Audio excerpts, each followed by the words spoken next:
टिळक राष्ट्रीय पुरस्कार समारंभाच्या निमित्तानं आपण इथे जमलेलो आहोत।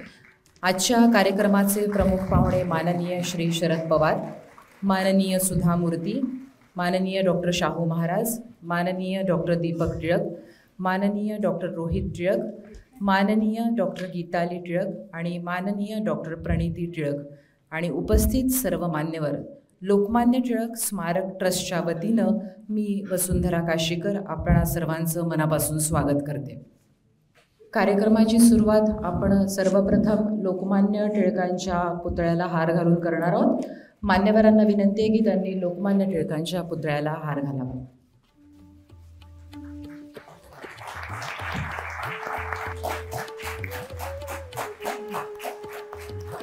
लोकमान्य टिळकांची एक अतिशय हृदय आठवण इथे सांगण्याचा मोह आवरत नाही। 1981 साली केसरीची शताब्दी झाली आणि त्यावेळे दूरदर्शनवर सुप्रसिद्ध लेखक भादकेरांनी एक कार्यक्रम केला होता आणि त्या कार्यक्रमासाठी त्यांनी मुलाखती घेतल्या होत्या काही। त्यातल्या एका मुलाखतकर्त्यांनी जी आठवण सांगितली ती टिळकांचं लोकांच्या मनामध्ये काय स्थान होतं हे सांगणारी आहे। त्यांनी सांगितलं की 1 ऑगस्ट 1920ला जेव्हा टिळकांचं निधन झालं तेव्हा मुंबईमध्ये मुसळधार पाऊस कोसळत होता आणि लाखोंच्या संख्येने जनसागर उसळला होता। त्यावेळेला महात्मा गांधी हे प्रवेशद्वारापाशी उभे होते। हिंदू, मुस्लिम, ख्रिश्चन, पारशी सगळ्या जाती धर्मातले लोक टिळकांच्या अंत्यदर्शनासाठी आले होते आणि सगळ्यात महत्त्वाचं म्हणजे आपण आज सुधा मूर्तींचा इथे सत्कार करतो आहोत। 1920 साली स्त्रियांनी अंत्ययात्रेमध्ये सहभागी होणे हे निषिद्ध मानलं जात होतं, परंतु प्रचंड मोठ्या संख्येने स्त्रिया टिळकांच्या अंत्ययात्रेमध्ये सहभागी झाल्या होत्या। मुलाखतकर्त्यांनी सांगितलं की त्यांची आई जेव्हा टिळकांचं अंत्यदर्शन घेऊन घरी आली आणि हात धुवून जेवायला बसली तेव्हा त्यांनी विचारलं की आई, तू अंत्यदर्शन घेऊन आलेली आहेस, आंघोळ करणार नाहीस का? आणि त्या माऊलींनी जे उत्तर दिलं ते उत्तर टिळकांचं स्थान दर्शवणार आहे सर्वसामान्यांच्या मनातलं। त्या म्हणाल्या की बेटा, देवाच्या दर्शनाचा विटाळ नसतो। बहुजन समाजावर एवढं वजन असणारा दुसरा पुढारी आधुनिक काळात झालेला नाही असं गांधीजींनी टिळकांबद्दल म्हटलं होतं। त्या विश्वासाची प्रचिती देणारा हा प्रसंग आहे। यानंतर मी श्री ऋषिकेश बडवे यांना विनंती करते की त्यांनी लोकमान्य स्तवन म्हणावं।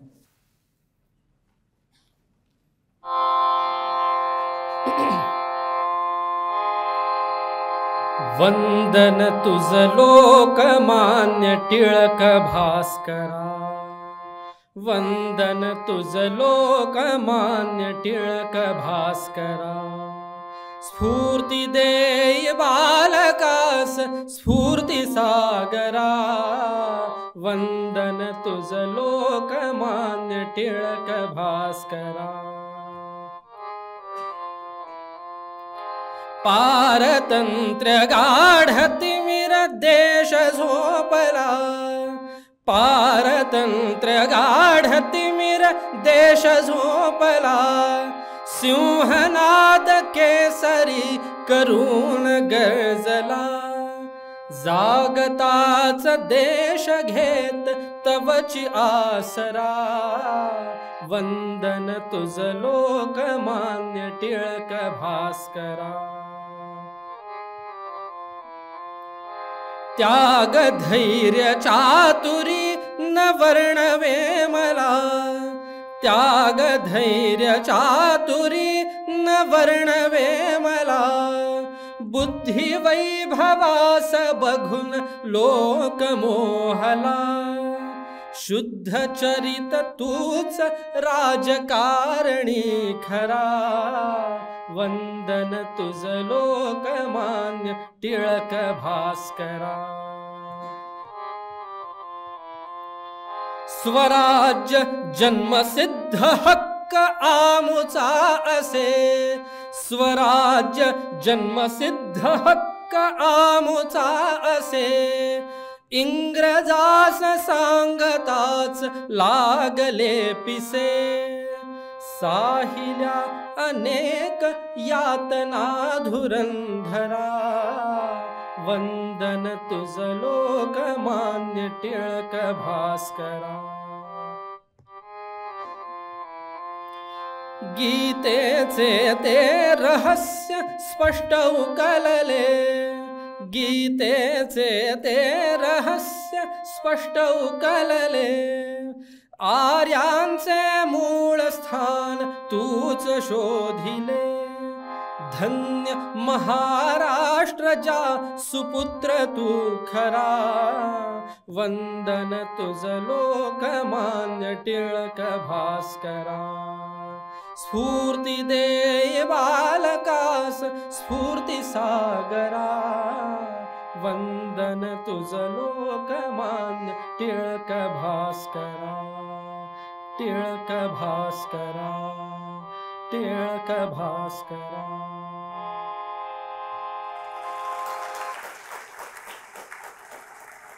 अभिजनांच्या दिवाणखान्यातून काँग्रेसला उचलून निर्विवादपणे ज्यांनी जनसामान्यांची काँग्रेस बनवलं ते टिळक. स्वातंत्र्य ही माणसाची मूलभूत प्रेरणा आहे हे ज्यांनी सर्वप्रथम अधोरेखित केलं आणि भारताच्या स्वातंत्र्य चळवळीला तात्विक अधिष्ठान दिलं ते टिळक. 1916च्या लखनौ करारान्वये ज्यांनी भारतात सर्वप्रथम हिंदू मुस्लिम ऐक्याचा पाया घातला ते सेक्युलर टिळक. अशा लोकमान्यांच्या स्मृतिप्रित्यर्थ हा पुरस्कार दिला जातो.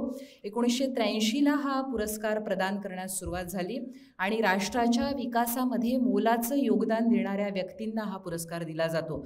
SM जोशी, गोदावरी परुळेकर, राहुल बजाज, अटल बिहारी वाजपेयी, रामोजी राव ही यापूर्वीच्या पुरस्कारार्थींची नावं लक्षात घेतली तरी या पुरस्काराचं महत्त्व लक्षात येईल. यानंतर मान्यवरांचं स्वागत आणि सत्कार आपण करणार आहोत. मी टिळक स्मारक ट्रस्टचे उपाध्यक्ष माननीय रोहित टिळक यांना विनंती करते की त्यांनी माननीय शरद पवार साहेबांचा सत्कार करावा.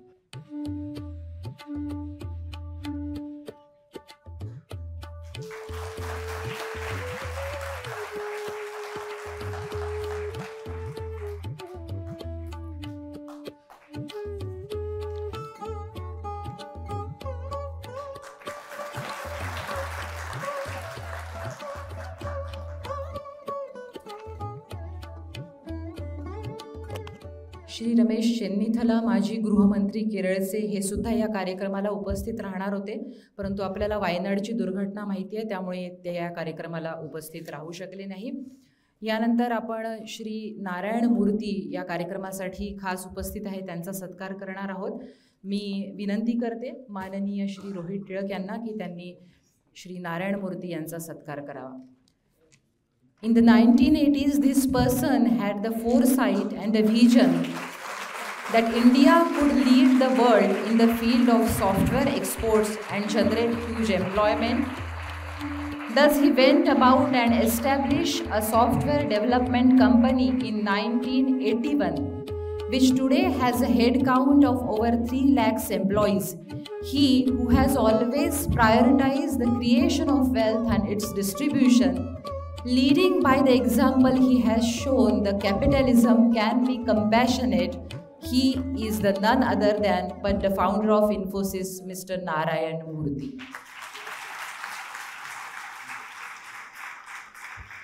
मी यानंतर विनंती करते माननीय डॉक्टर दीपक टिळक, टिळक स्मारक ट्रस्टचे अध्यक्ष यांना की कार्यक्रमाचं प्रास्ताविक करावं.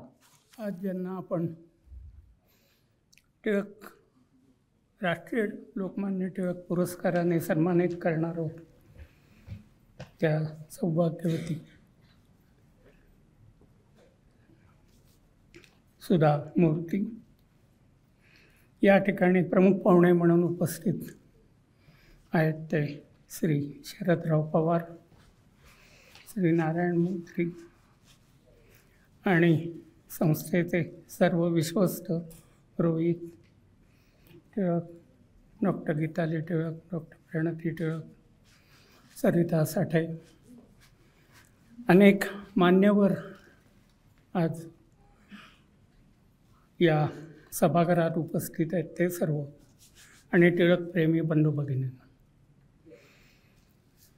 आज 1 ऑगस्ट लोकमान्य टिळकांची पुण्यतिथी आणि त्या निमित्ताने त्यांना श्रद्धांजली वाहण्याकरता म्हणून आपण सर्व जमत असतो आणि त्या निमित्ताने त्यांच्या विचारातला, त्यांच्या कर्तृत्वाचा किंवा त्यांच्या त्यागातला एखादा तरी कण आपल्या हृदयात साठवून आपण त्यांची श्रद्धांजली वाहण्याचा प्रयत्न करतो.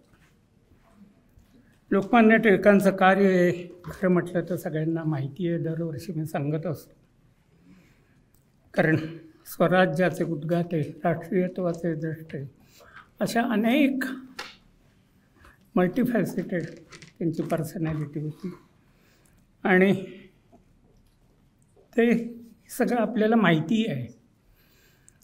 त्याच्यामुळे त्याबाबत त्यांची चतुसूत्री किंवा तो काळ असा होता की ज्या काळात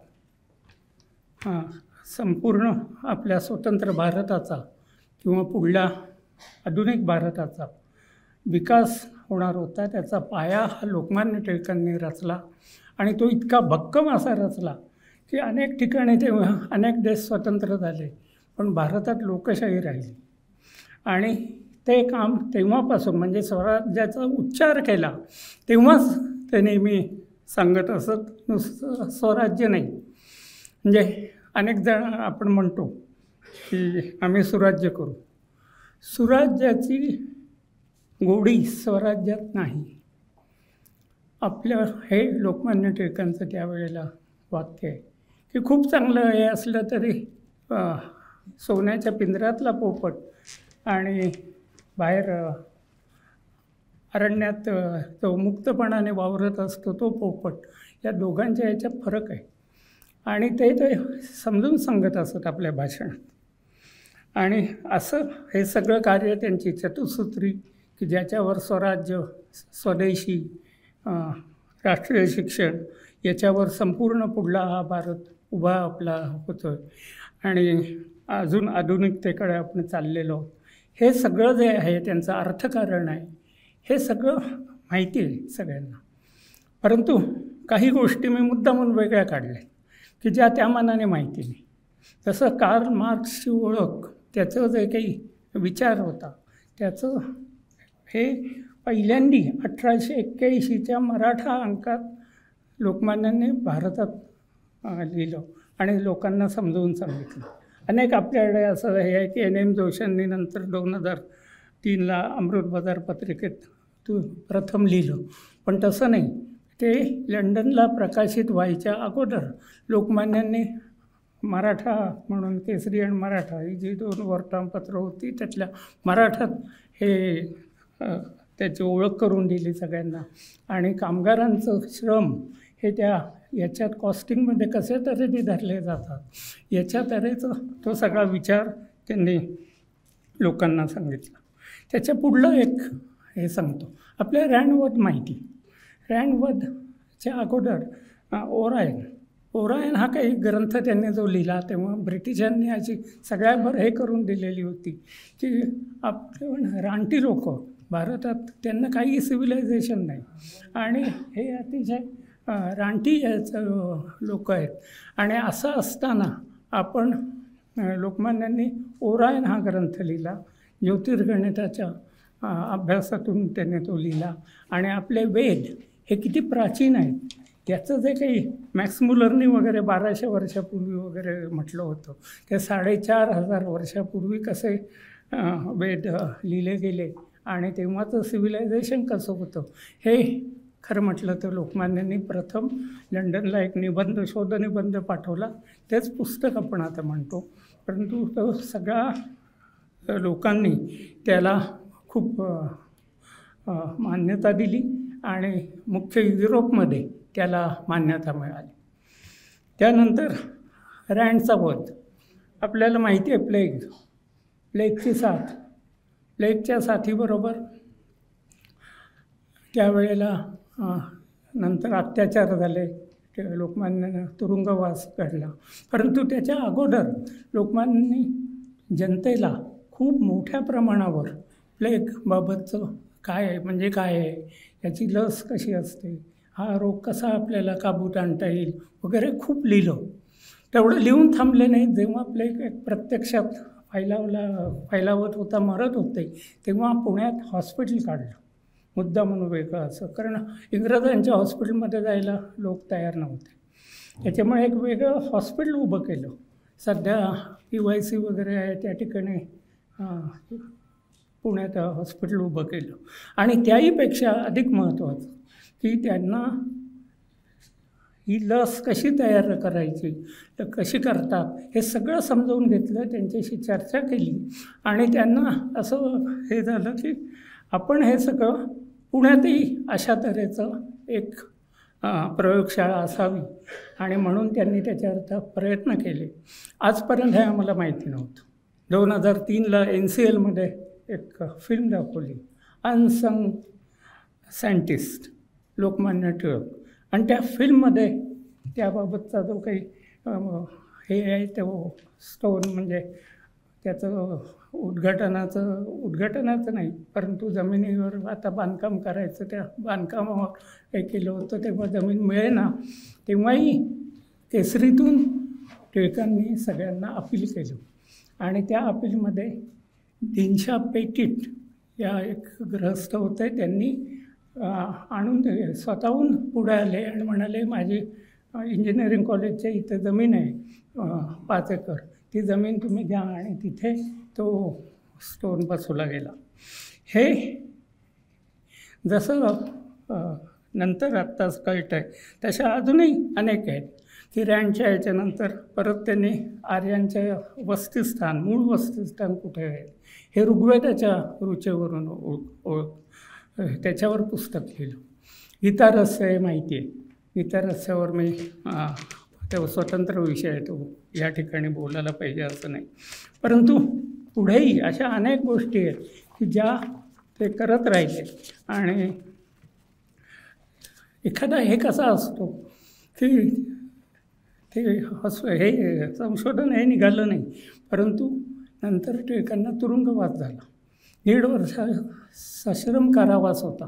आणि ह्या सश्रम कारावासात त्यांना जरा पंचायत झाली, कारण ते कांदा लसूण खात नसत. त्याच्यामुळे तुरुंगात भाकरी कशाबरोबर खायची तर पाण्यात कुस्करून ती भाकरी खात असत. आणि पाण्यात कुस्करून ती भाकरी खात असल्यामुळे त्यांचं वजन झपाट्याने कमी झालं. मग त्यांना पुण्याला हलवलं. आणि पुण्याला हलवल्यावर त्यांना हलकं काम द्यायचं म्हणून लोकर रंगवायचं काम दिलं. तर संशोधक एखादा कसा असतो तर त्यांनी जेलरला विनंती केली, मला याच्यावर थोडी काही पुस्तकं पाहिजे. आणि जेलरने मान्य करून तिने सांगितली त्या नावाची पुस्तकं आणून दिली. त्याच्यात लोक रंगवायच्या मेथड्स होत्या. त्या मेथड्स वेगवेगळ्या त्याने वापरून पाहिल्या आणि मग हे एका याला आले की अधिक लोक आपण चांगल्या तऱ्हेने कशी रंगवू शकू याच्यापर्यंत ते आले.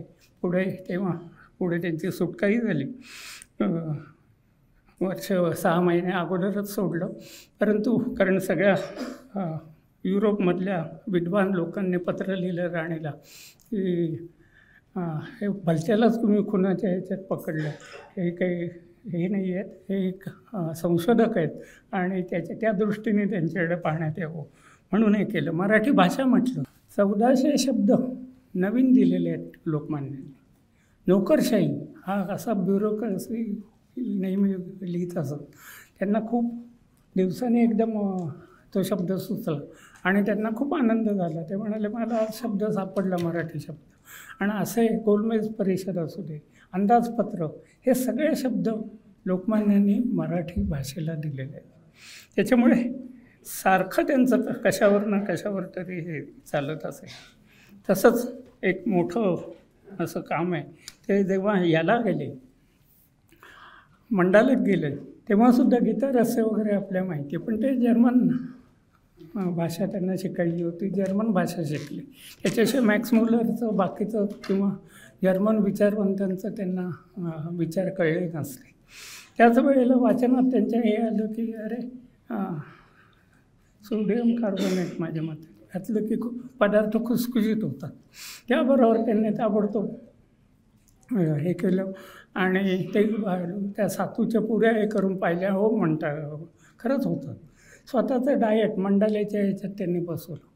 तेव्हा सुश्रुत वाचून त्यांनी त्या याच्यावर हे केलं की अरे डायबिटीस होता तर कंट्रोल कसा करायचा. तर त्यांनी गहू आणि भात हे दोन्ही सोडून दिलं आणि त्या जेलरला सांगितलं मग सातूचं पीठ रोज खायला परवानगी द्यायला ते मला आणून द्या. आणि मग पुढे आयुष्यभर त्यांनी सातूच्या पिठावर केलं. लंडनला जेव्हा गेले तेव्हा सगळ्यांना माहिती आहे चिरोलवर केस करण्याकरता ते गेले होते. चिरोल केस करण्याकरता जरी गेले असले तरी त्याच वेळेला तिथे लेबर पार्टीशी संधान बांधलं. त्याबाबत गेल्या वेळेला मी थोडं बोललो होतो. आत्ता परत त्याच्यावर बोलत नाही. पण कामगारांचं वर्ल्ड काँग्रेस त्या ठिकाणी भरणार होती. त्याचं प्रतिनिधित्व ते अगोदरच जायच्या अगोदर त्यांनी करून घेतलं होतं. त्यांच्याबरोबर डॉक्टर वेलकर होते आणि दोघांनी तिथे ती वर्ल्ड कामगारांची हे अटेंड केली. आणि तेव्हा प्रथम मागण्या केल्या 8 तासाची ड्युटी, 8 आवर्स ड्युटी. हे आज आपण स्वतः हे करतो. तेव्हा लोकमान्यांनी ती मान्य केली. तसंच पेड हॉलिडे, विकली हॉलिडेज हे जे भाग आहे हे तेव्हा त्यांनी मांडलं की आठवड्यातून एक आम्हाला पगारी सुट्टी असली पाहिजे. आणि ती पगारी सुट्टी तेव्हा नंतर पुढे मान्य झाली. नंतर अजून एक तिसरं की आमचे फेस्टिवल्स असतात त्यावेळेला सुद्धा आम्हाला हॉलिडेज असो मिळाले. त्याच्यामुळे ते सुद्धा पुढे मान्य झालं. अशा तऱ्हेने कामगारांच्या याच्यात त्यांनी त्या ठिकाणी मागण्या मान्य करून घेतल्या. एक कामगार संघटनाही त्यावेळेला हिंद मजूर संघ आजसुद्धा आहे. तो तेव्हा त्याचं अध्यक्षपद स्वीकारायचं त्यांनी मान्य केलं होतं. पण असं सगळं असताना एका बाजूला देशाची प्रगती त्यांना पाहिजे होती. त्याच्यामुळे ते म्हणाले कामगारांना पगार मिळाला पाहिजे, सगळ्यांना हे पाहिजे, बरोबर आहे. पण स्वदेशी उद्योगांना एवढंही तुम्ही त्यांच्याबरोबर निगोशिएशन हे करू नका की ते कारखाने बंद पडतील. ते कारखाने सुरू राहायला पाहिजे. अशा तऱ्हेची भूमिका म्हणजे एका बाजूला लेबर पार्टी किंवा हे करत असताना किंवा दुसऱ्या बाजूला ते धंदेही इथले वाढायला पाहिजेत. ही भूमिका ही लोकमान्यांनी प्रामुख्याने घेतली. आणि त्याबाबत आणि एक शिवाय महत्त्वाचं एक मोठं काम आहे ज्याचं आपण हे करत नाही की शुद्ध पंचांग. त्यावेळेला ते पंचांग जे आपण सगळे भारतात वेगवेगळ्या ठिकाणी कॅल्क्युलेट करायचे, ते चुकीचं होतं, गणितच चुकीचं होतं. आणि त्याच्यामुळे जेव्हा अमावस्या असेल तेव्हाच अमावस्या लिहिली जायची असं नाही, ग्रहणं नीट लिहिली जायची नाही. कशावरून तरी जुनं एक हे माझ्या ग्रंथ होता, करण ग्रंथ त्याला म्हणतात, की त्या करण ग्रंथाचा मूळ धरून मग ती सगळी गणितं मांडत असं प्रत्येकजण आपापलं पंचांग प्रत्येकाचं वेगळं होतं. हिरुनाना छत्रे ते लोकमान्यांचे यातले गुरु, ते त्यांना हे शुद्ध पंचांगाचं त्यांना हे होतं. ते टिळक परत आल्यानंतर, म्हणजे कधी त्यांना एकदम लंडनहून परत आल्यानंतर 19 साली लक्षात आलं, अरे हे काम राहिलं आपल्या हातून, म्हणून त्यांनी पहिल्यांदा पुण्यात हे बोलवली. अगोदर एकदा शंकराचार्यांनी प्रयत्न केले होते, पण तेव्हा हे झालं नाही. मग पुण्यात त्यांनी परिषद बोलवली आणि सगळ्या यांना सांगितलं की हे इथं कबूल करा की आकाशात जसं दिसेल तसंच आपल्या पंचांगात असलं पाहिजे, ते काहीतरी वेगळं दिसून कसं चालेल. ते सगळ्यांना मान्य झालं, पण कोणी कोणाचं हे सोडेना. मग म्हणाले काही लपून ठेवायचं नाही, निदान हे एवढा फरक आहे हे तर सांगा. ते सगळ्यांना मान्य झालं. मग तिथे 26 ऐनांश असं त्यावेळेला ठरलेलं होतं, त्याच्यावरून ते 16 ऐनांशपर्यंत आले. लगेच पुढल्या वर्षी सांगलीला हे केलं आणि सांगलीला पुन्हा संमेलन घेतलं आणि शंकराचार्यांना तेव्हा त्याचं अध्यक्ष केलं. आणि तेव्हा त्यांना हे केलं की नाही, आता आपण ग्रंथ शुद्ध गणित करायला पाहिजे, आपलं हे संपूर्ण बदलायला पाहिजे गणित. आणि म्हणून मग त्याला ग्रंथ पाहिजे. मग ग्रंथ कोण करणार? मग केसरीत एक ॲडव्हर्टिजमेंट दिली त्यांनी, ज्याच्यात जो कोण असा ग्रंथ करून देईल ते त्याला आम्ही 1000 रुपये देऊ, असं करून त्यावेळेला हे दिली. त्याला रिस्पॉन्स मिळाला, ते काम सोपवलं. पण नंतर थोडासा फरक राहिला 6 ऐनांशचा, पण तो काही काढू शकले नाहीत, कारण लोकमान्य लगेच गेलेच. म्हणजे जूनमध्ये ते संमेलन झालं, ऑगस्टमध्ये लोकमान्य गेले. त्याच्यामुळे हे असे अनेक गोष्टी आहेत की ज्या माहिती नाहीत लोकांना, म्हणून आजच्या निमित्ताने मी सांगायचा प्रयत्न केला. आज छत्रपती शाहू महाराज या ठिकाणी आलेले, त्यावेळी खूप माझ्या मते प्रथमच टिळक आणि छत्रपतींचे वंश असे शाहू छत्रपतींचे वंश, त्यांचे शाहू छत्रपती महाराज आहेत. तर त्याबाबत थोडंसं बोलतो, कारण येणार आहेत ते म्हटलं नाही आपण त्याच्यावर अभ्यास करायला पाहिजे, म्हणून परत मी सगळं लेख आणि हे काढून बसलो. आणि त्यावेळेला असं लक्षात आलं की 2 फरक का? कारण माझ्या वडिलांनी एक लेख लिहिला, हिमनग जो असतो तो वर थोडा असतो, पण 20% वर असेल तर 80% तो पाण्याखाली असतो. आपण फक्त वरच्या जे काही वातावरण आहे त्याच्यावरून अनेक अंदाज बांधतो आणि त्याच्यावरच आपण आपलं मत ठरवतो, परंतु तसं नाही. ते मूळ खालीसुद्धा बरंच असतं जे आपल्या माहीत नसतं. आणि तो मूळ फरक काय? तर तो फरक असा आहे की शेवटी 4थ्या शिवाजी महाराजांवर टिळक आगरकरांनी जेव्हा प्रथम केसरी आणि मराठामध्ये लिहिलं, त्यावेळेला त्यांच्यावर जे हाल त्यांचे होत होते त्याच्याबाबत लिहिलं, पण ते कागदपत्र काही खोटे निघाली, ते प्रूव्ह करू शकले नाहीत. आणि 101 दिवसाचा तेव्हा त्यांना तुरुंगवास झाला होता पहिला. ते झाल्यानंतर पुन्हा मग गादीला वारस कोण? मग गादीचा वारस ठरला आणि शाहू महाराज हे गादीचे वारस म्हणून हे झाले.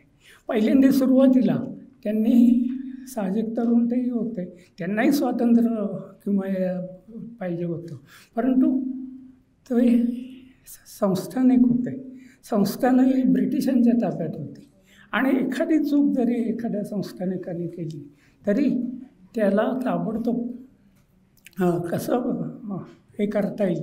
कारण गायकवाडांबाबत असं झालं होतं की त्यांनी विष घातलं याला, अशा तऱ्हेचा त्यांचा आरोप होऊन त्यांना संस्थान खालसा करायला निघालेले होते. पुढे त्यांना पदच्युत केलंच. त्याच्यामुळे जरा जरी चूक झाली असती तरी हे झालं असतं. परंतु शिवाजी क्लब हा कोल्हापूरला प्रथम निघाला आणि त्या ठिकाणी अनेक तरुण एकत्र आले. हे वेगवेगळी शस्त्र किंवा हे वापरायला लागले आणि त्याचं शिक्षण घेतलं. शाहू महाराजांना हे माहिती होतं. त्यांनी खूप त्यांना मदतही केली, आर्थिक मदतही केली, शस्त्र वगैरेही दिली. त्यांनी बीडला गेले आणि बीडला थोडं बंडासारखं केलं. ते झाल्याबरोबर चौकशी सुरू झाली. चौकशी सुरू झाल्यानंतर पटकन हे सगळं थांबवण्यात आलं. तोपर्यंत याच्यात हे नव्हतं, कुठेही छत्रपतींचं नाव येऊ नये याची पूर्ण दक्षता या सगळ्या लोकांनी घेतली. आणि ती किती घेतली? पहिल्यांदा तर एक जण नेहमी फराळाचे डबे घेऊन लोकमान्यांकडे यायचे. त्यात फराळ वगैरे नसायचं. काही वेळा त्यांना शस्त्र पाहिजे होती, ती शस्त्रही शाहू महाराजांनी पुरवली होती किंवा पैसेही काही प्रमाणात पाठवले जायचे. परंतु ज्याला हे लक्षात आलं पहिलं, अरे आपण पकडलं गेलं, तर यांनी जाऊन नदीत जीवच दिला कृष्णाच्या. त्याच्यामुळे तो बाजूला आला. एक जण फितूर झाला, त्याच्यामुळे दोघांना शिक्षा झाली. परंतु इतर हे होईना. त्यातला जो एक मोरक्या होता त्याला टिळकांनी इथून जे पाठवलं तर थेट नेपाळला पाठवलं. खाडीलकर त्या ठिकाणी गेलेले होते, कारण बंदुकाचा कारखाना तिथे सुरू करायचा होता. परंतु तेही फुटलं. ब्रिटिशांना कळतं म्हटल्याबरोबर सगळं टिळकांनी त्यांना परत बोलवलं. आणि मग त्यातलं एक जण शेवटी मोत्याचा उद्योग करायला मुंबईत सेटल झाला. तर काही पत्ता लागलाच नाही. एक जण हे अनेक आपण पाहतो की अनेक महाराज किंवा यांना संतांना लोकमान्य भेटले, साईबाबांना भेटले किंवा इतर अनेकांना भेटले. तसं राहुरीजवळ एक विज्ञानानंद सरस्वती म्हणून होते. त्यांच्याकडे एकाला तिथे पाठवलं, कारण हे संत आणि याच्यावर ब्रिटिशांचं लक्ष ठेवणं त्यांना अवघड होतं. आणि त्याच्यामुळे त्या शिवाजी क्लबमधला एक जण त्यात गेला आणि तो तिथंच राहिला. तो कधीच ब्रिटिशांना नंतर सापडला नाही. अशा तऱ्हेने हे सगळे संबंध आहेत. यातला एक महत्त्वाचा भाग आहे, दोघंही थोर पुरुष त्या युगात, एका युगात स्वातंत्र्याचं चळवळीचं लोकमान्यांनी हे धरवलेलं होतं. तसं छत्रपती शाहू महाराजांनी त्यावेळेला समाजकारणाचं हे धरलं आणि दोघांनी त्या ह्याच्यात काम केलं. आणि त्या ह्याच्यात मात्र मग ब्रिटिशांना फार हे करता आलं नाही. ते मुद्दामून काही ॲक्शन टिळकांवर घ्यायला लावायचे आणि छत्रपती हो म्हणायचे. काही वर केल्यासारखं दाखवायचं, काही न केल्यासारखं विसरायचं.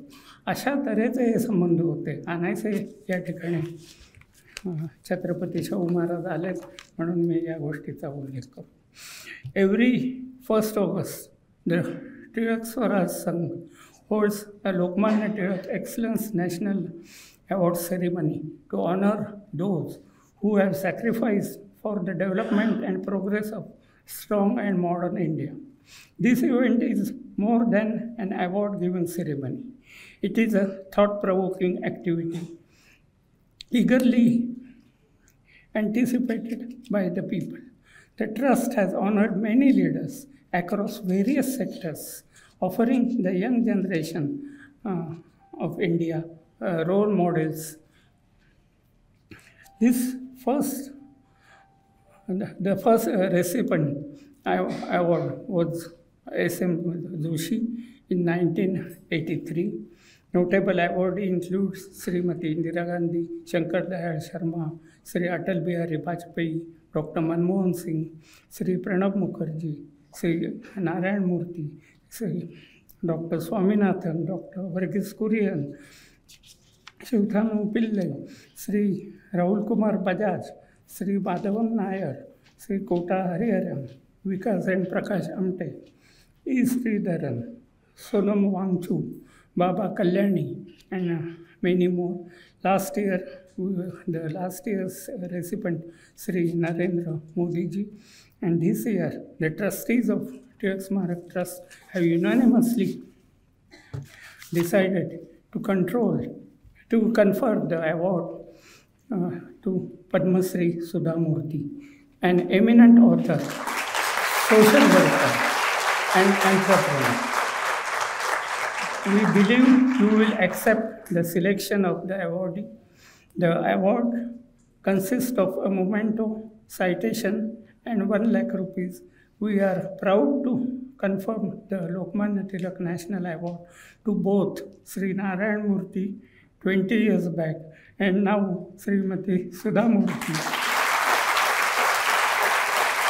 It is a coincidence that you are honored both this time, Mrs. Murthy, the Nishkam Karma Yoga propagated by Lokmanya Tilak while performing their duties and helping society in many ways. आज अजूनही एक हे की एकाला award देत असताना माननीय शरद पवार यांनाही आम्ही अवॉर्ड दिलं होतं, तेही हजर आहेत, नारायण मूर्ती हजर आहेत. आणि असा एक वेगळा खूप चांगला योग आलेला आहे. ऑन बिहाफ ऑफ टिळक स्मारक स्वराज संघ, Tilak Maharashtra Vidyapeeth, Kesari Maratha trust and Tilak family, I pay my homage to Lokmanya Bal Gangadhar Tilak. Thank you so much. 2004 साली हाच पुरस्कार श्री नारायण मूर्ती यांना प्रदान करण्यात आला होता. यानंतर मी माननीय रोहित टिळक यांना विनंती करते की छत्रपती शाहू महाराज यांचं त्यांनी स्वागत करावं.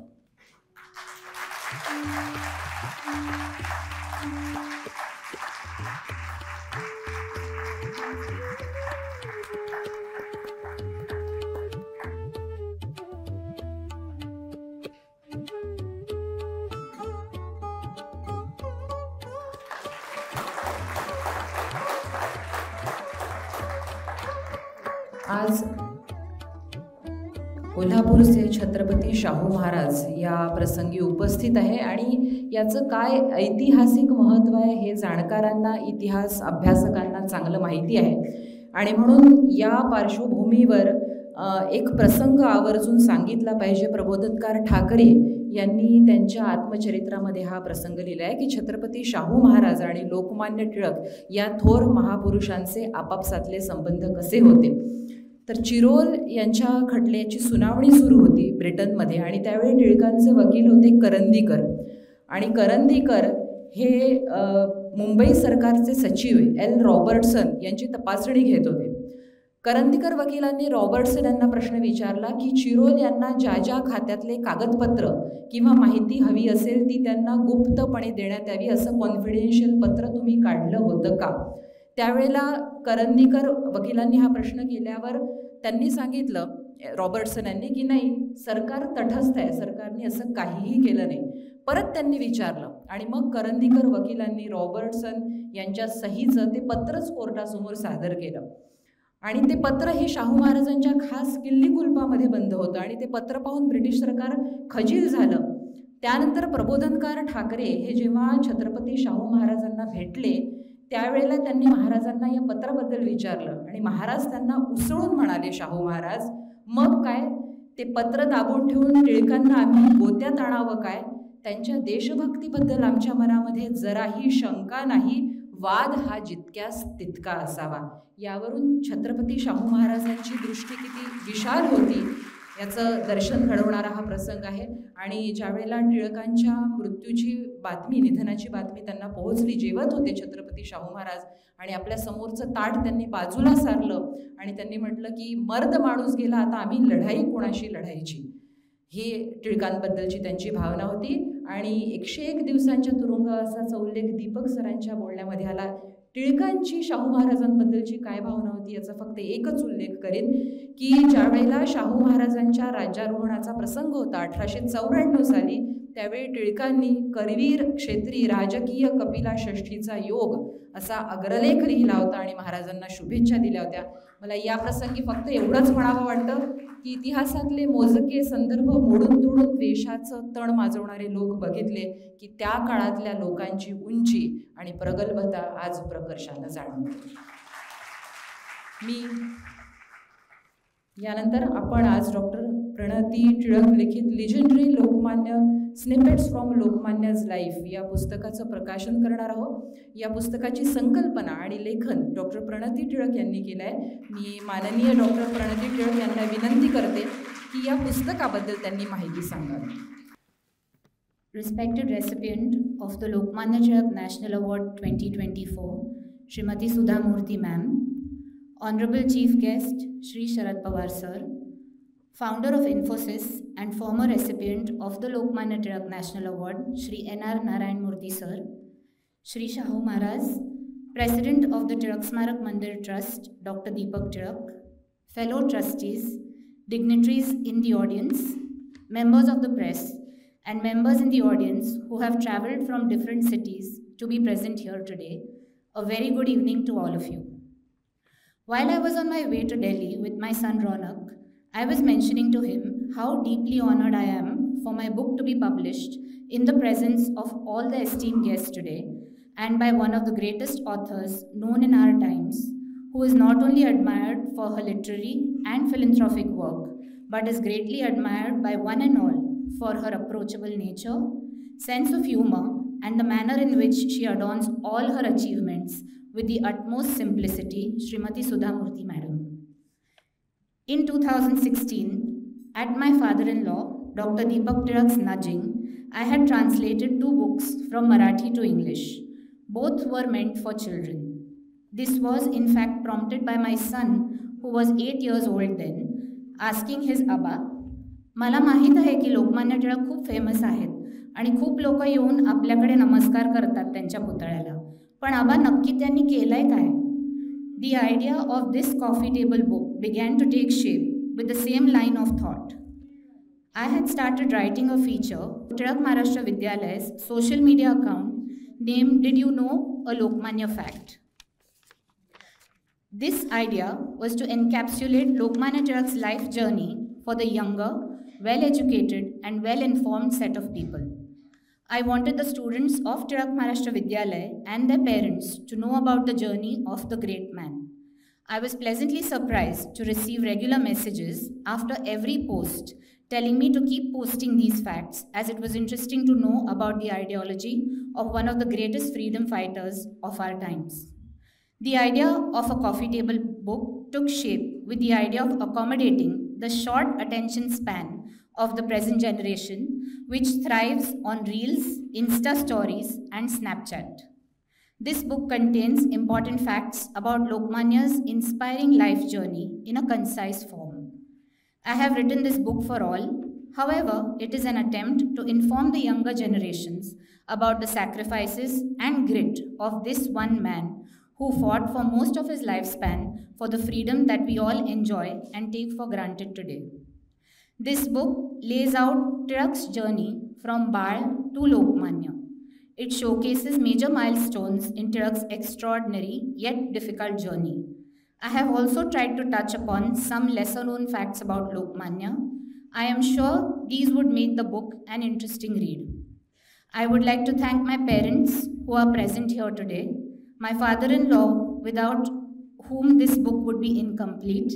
We call him a walking encyclopedia on Lokmanya Tilak. My husband Rohit for his confidence in me, my constant cheerleader, my son Ronak for suggesting the title of the book. I would also like to thank members of the Kesari Maratha Trust for printing this book. And a special thanks to all the team members from Tilak Maharashtra Vidyapith who helped me to finish my book on time by keeping my days free of meetings when I was in a rush to reach my deadline. Thank you very much.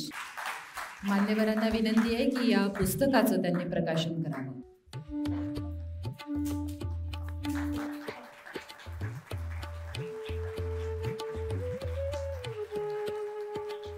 आद्य शंकराचार्य ते ज्ञानेश्वर या सर्वांनी गीतेची अनेक इंटरप्रिटेशन्स केली आहेत. 6 वर्ष मंडालेच्या तुरुंगात असताना टिळकांनी गीता रहस्य हा ग्रंथ लिहिला. लोकमान्यांच्या केवळ राजकारणाचं नाही तर जीवनदृष्टीचं सार असणारा हा ग्रंथ गीता रहस्य समजून घेण्यासाठी टिळक महाराष्ट्र विद्यापीठाच्या कौशल्य विभागानं गीता रहस्यावरील अभ्यासाचा एक वर्ग सुरू केलेला आहे. विद्यार्थ्यांना त्याचे ऑफलाईन ऑनलाईन क्लासेस अटेंड करता येतील. त्याचा आपण एक पोस्टर तयार केला आहे या गीता रहस्याच्या वर्गाचं. मी मान्यवरांना विनंती करते की त्या पोस्टरचंही त्यांनी अनावरण करावं. मला वाटतं भारतामध्ये पहिल्यांदाच टिळक महाराष्ट्र विद्यापीठ असेल की ज्यांनी गीता रहस्यावरील अभ्यासाचा हा कोर्स सुरू केलेला आहे.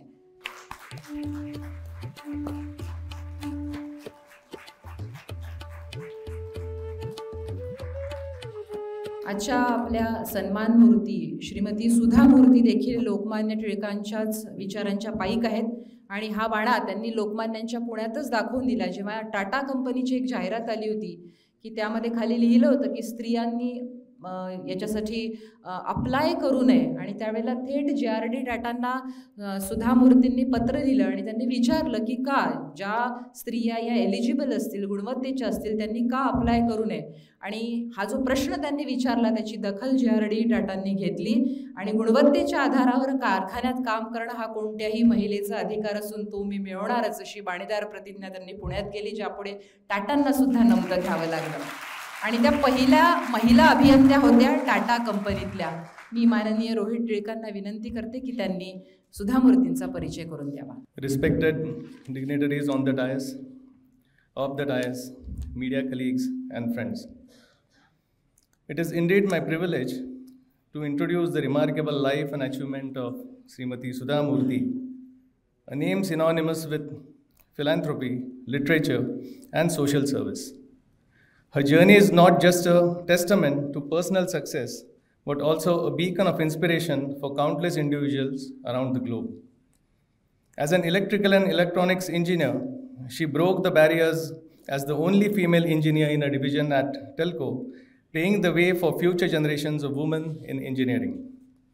However, Srimati Sudha Murthy's true calling lay beyond the confines of corporate success. Her innate compassion and desire to make a meaningful impact on society led her to co-found the Infosys Foundation in 1996, a non-profit organization.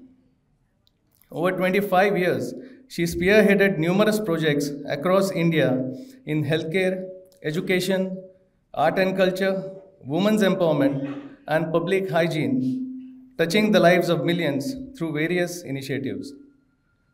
Her notable contributions also include the rehabilitation of the Devdasi community, assisting over 3,000 Devdasis in achieving economic independence through the alternative livelihoods.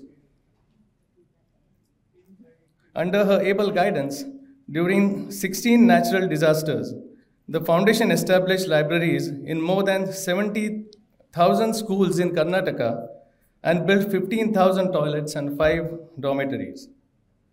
Sudha Murthy's contribution extends far beyond philanthropy.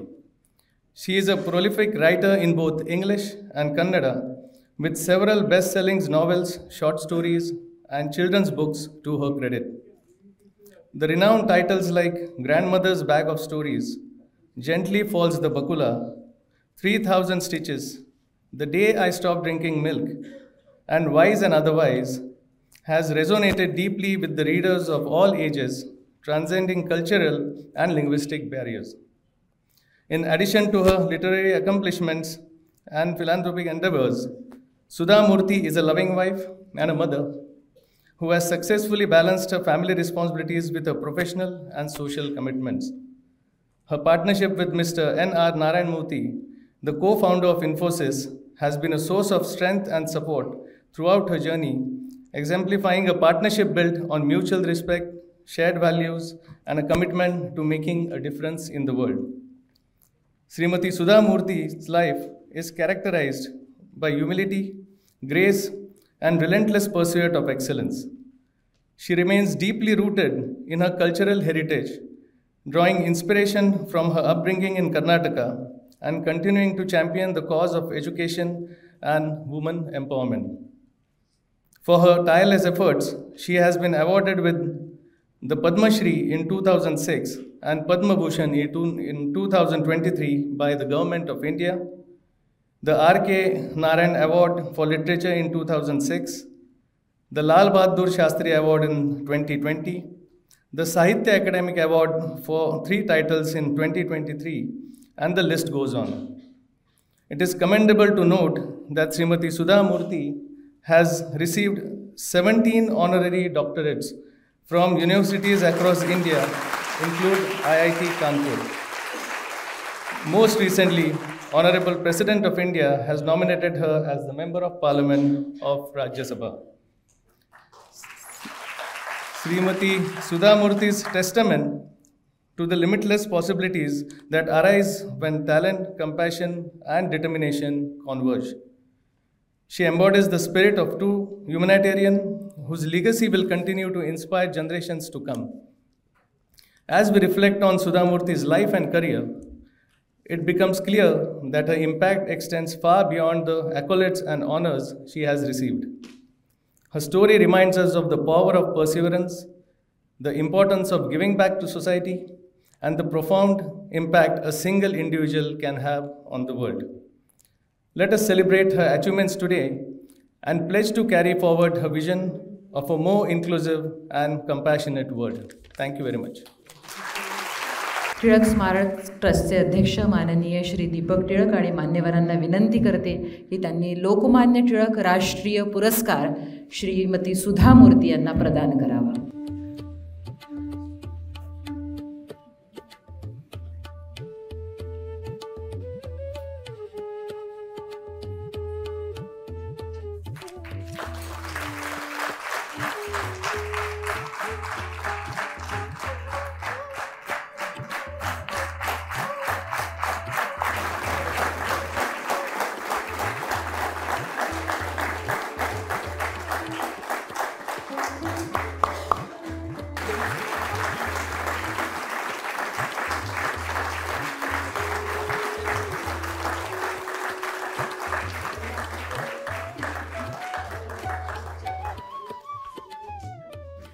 सन्मानचिन्ह आणि 1 लाख रुपये असं या पुरस्काराचं स्वरूप आहे. लोकमान्य टिळक राष्ट्रीय पुरस्काराचं मूर्ती कुटुंब हे संपत्तीच्या निर्मितीवर आणि त्याच्या वितरणावर भर देतं सामाजिक बांधिलकी मानतं. मला इथे या ठिकाणी सांगायला खूप आनंद आणि अभिमान वाटतोय की 1 लाख रुपयांचा हा जो पुरस्कार आहे तो सुधा मूर्ती यांनी पुण्यातल्या मेक न्यू लाईफ या NGOला अर्पण केलेला आहे, दिलेला आहे.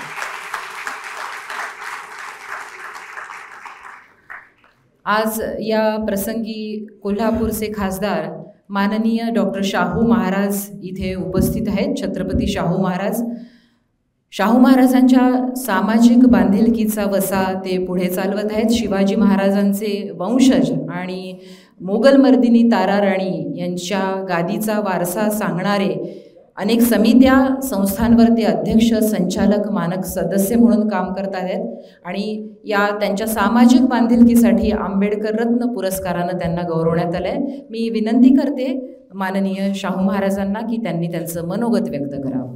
आजच्या या कार्यक्रमामध्ये उपस्थित असलेले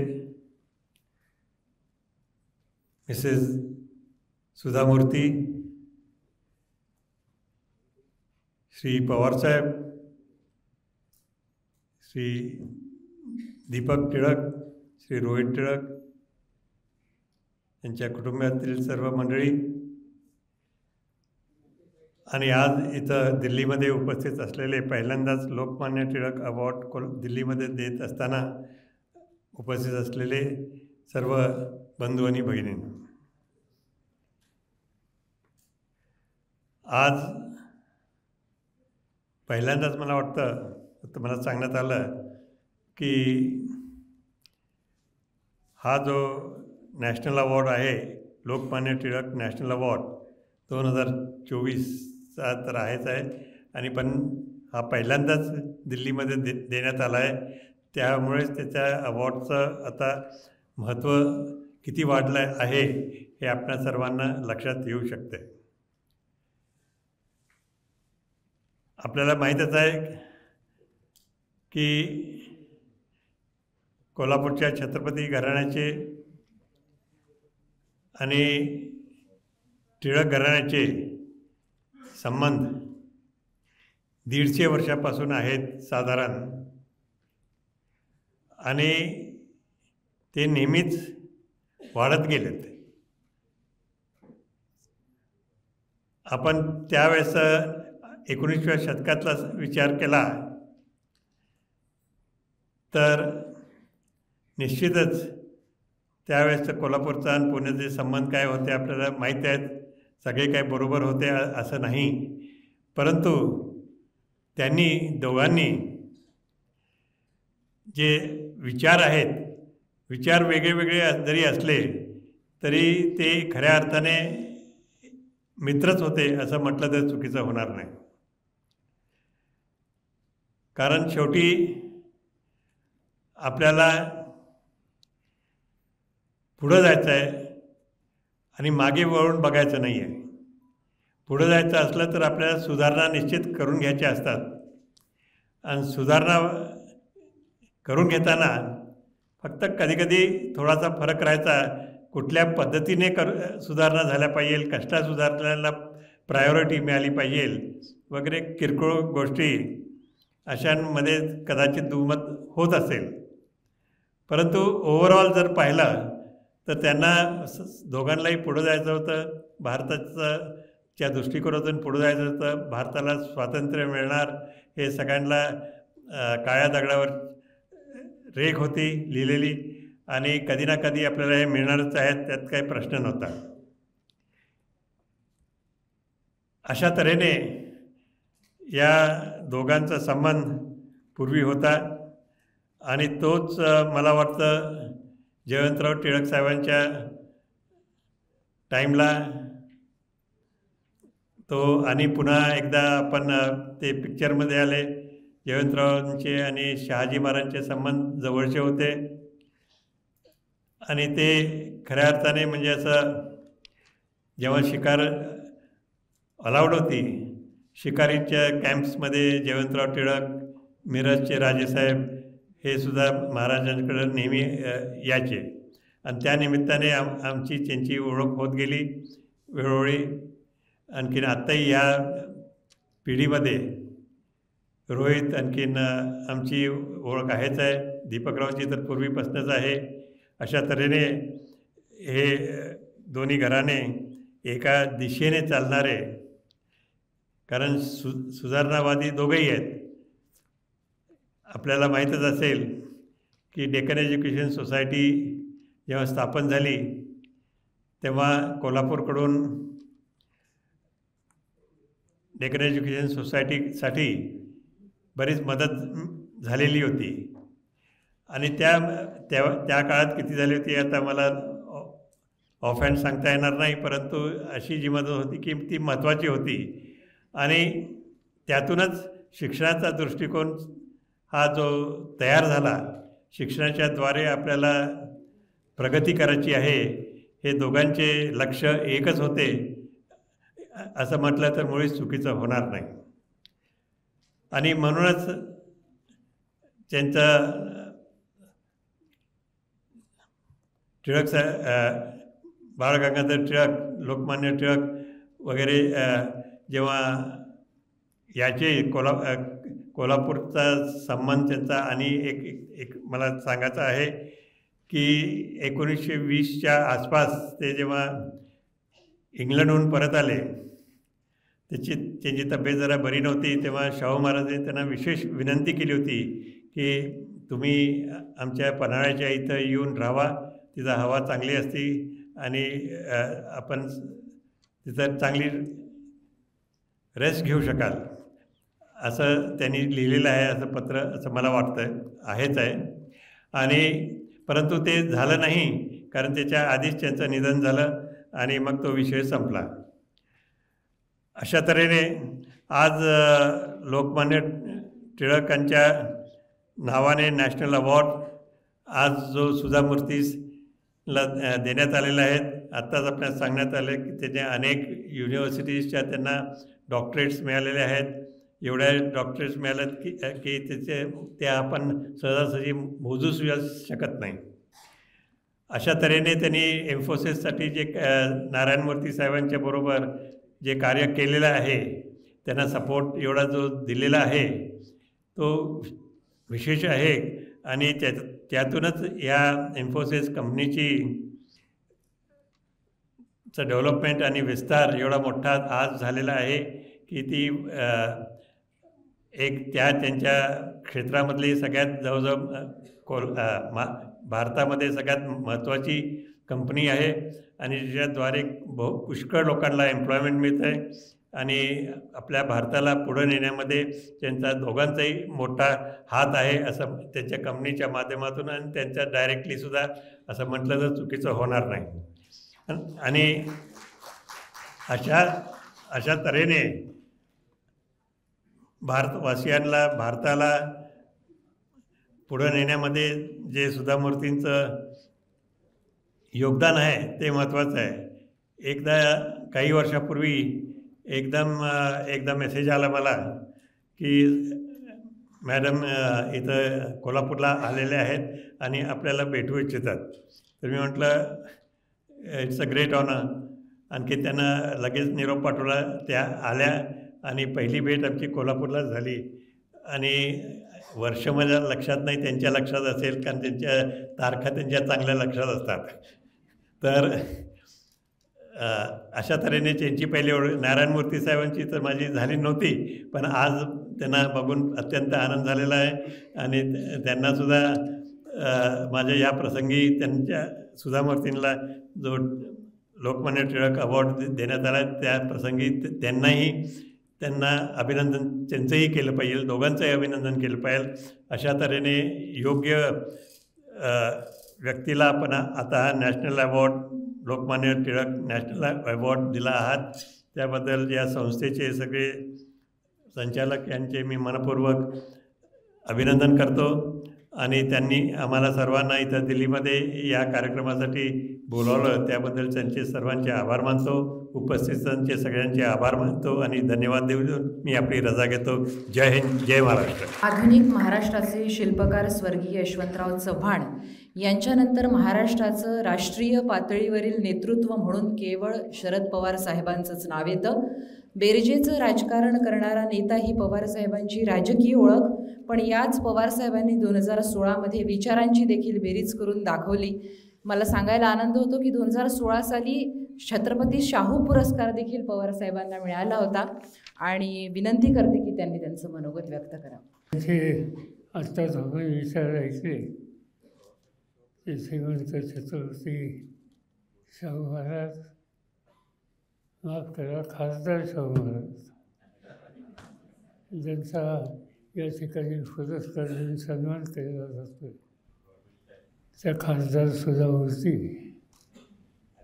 हा कार्यक्रम दिल्लीमध्ये असल्यामुळं कधी इतक्या एखाद्या कार्यक्रमामध्ये संसदेचे सभासद बघायला मिळत नाही, तेवढी उपस्थिती आज या ठिकाणी आहे. खासदार अमोल काळे, भास्करराव भोंगरे, संजय पाटील, राजाभाऊ वाजे, श्रीमती रेणुताई पाटील, याशिवाय या कार्यक्रमाच्यासाठी अगत्याने उपस्थित असलेले आपण सगळे बंधू भगिनी, श्री दीपक टिळक, टिळक कुटुंबीय आणि मित्र, आजचा हा कार्यक्रम हा नेहमी पुण्यामध्ये होत असतो. गतवर्षी देशाचे प्रधानमंत्री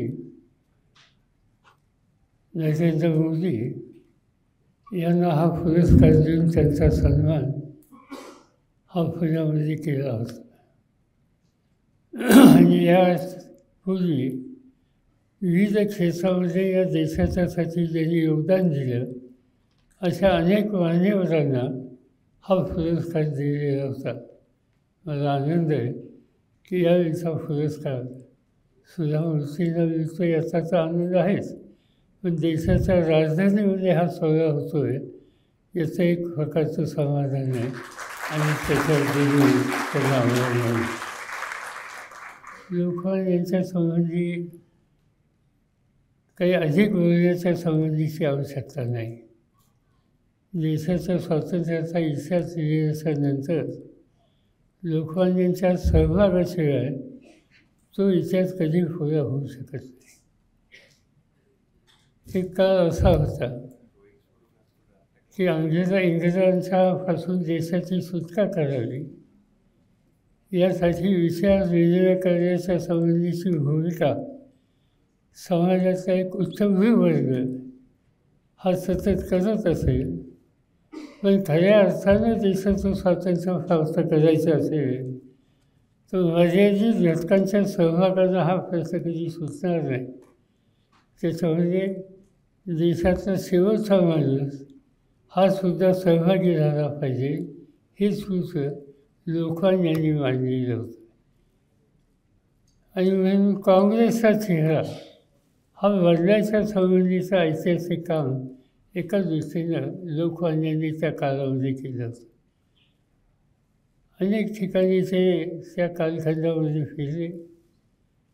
अगदी सोलापूर जिल्ह्यामध्ये सोलापूरला त्या काळामध्ये समाजामध्ये गुन्हेगार जमात म्हणून एक जमात ओळखली जात असे, विजयंतीची आजच्या, आणि त्यांना एका वायर कंपाऊंडमध्ये बंदित केलेलं असायचं. हा बंदित केलेला वर्गसुद्धा स्वातंत्र्याच्या चळवळीमध्ये सहभागी झाला पाहिजे अशा प्रकारचा आग्रह हा लोकमान्यांचा होता. ते सोलापूरला गेले आणि या बंदितांचं संमेलन त्या ठिकाणी करून खऱ्या अर्थानं काँग्रेस ही तेल्या चांगल्याची झाली पाहिजे ही जी भूमिका मांडली जात असे त्याची कृती त्या कालखंडामध्ये लोकमान्यांनी केलेली होती. कितीतरी गोष्टी सांगता येतील. आयुष्याचा महत्त्वाचा काळ मंदिराच्या तुरुंगामध्ये ब्रह्मदेशात हा घालवण्याचा कालखंड असो किंवा नंतरच्या काळामध्ये संघर्षाचा हा काळ असो. मला आनंद आहे की या कार्यक्रमामध्ये हा लोकमान्यांच्या नावाचा हा पुरस्कार सुधा मूर्तीला मिळतो आहे.